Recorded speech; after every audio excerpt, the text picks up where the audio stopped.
Dans les jardins et les rues de Brive, ils font peine à voir. Après un été particulièrement chaud, des jeunes arbres montrent de grands signes de faiblesse. Certains vont repartir, mais d'autres, comme ce cerisier, sont d'ores et déjà condamnés. On peut voir la forme de dessiccation, qui montre une sécheresse extrême, avec un écartement du bois. Bon, là, c'est une mortalité qui est flagrante. Ici en ville, il y a des essences qui sont vouées à disparaître selon ce spécialiste. Et sur cet été, oui, il y a des dégâts sur les plantations. Le chêne est en difficulté. Les cèdres sont en difficulté. Le châtaignier, je pense, risque d'être en difficulté tôt ou tard, de par ce que je vois.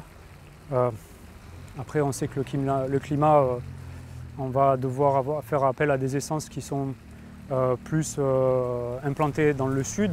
Ces nouvelles espèces, elles sont déjà dans les pépinières de la région. Les professionnels misent notamment sur le savonnier ou encore le sophora du Japon. Ce qu'il faut savoir, c'est que sur ces deux arbres, on a des enracinements qui sont très forts et on voit qu'on alterne entre des périodes de canicule, donc qui demandent une grande résistance à la sécheresse, et des périodes où les pluies sont parfois un peu diluviennes, ce qui fait qu'il faut qu'on ait un enracinement qui soit très solide aussi. Pour garder les villes respirables en été, la plantation de nouveaux arbres est une nécessité. La mairie de Brive l'a bien compris. On va en planter là, dans ce carré, il y en a un autre là-bas. Sur ce nouveau parking, 54 arbres vont bientôt être plantés. Encore faut-il les trouver. Les arbres dans les pépinières, il y en a de moins en moins.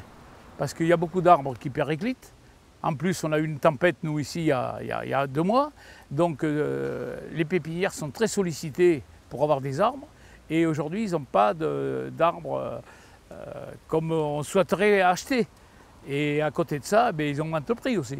Parce que c'est l'offre et la demande, là. Selon la mairie à Brive, un nouvel arbre sur 10 n'arrive pas à survivre, un chiffre comparable à la moyenne nationale.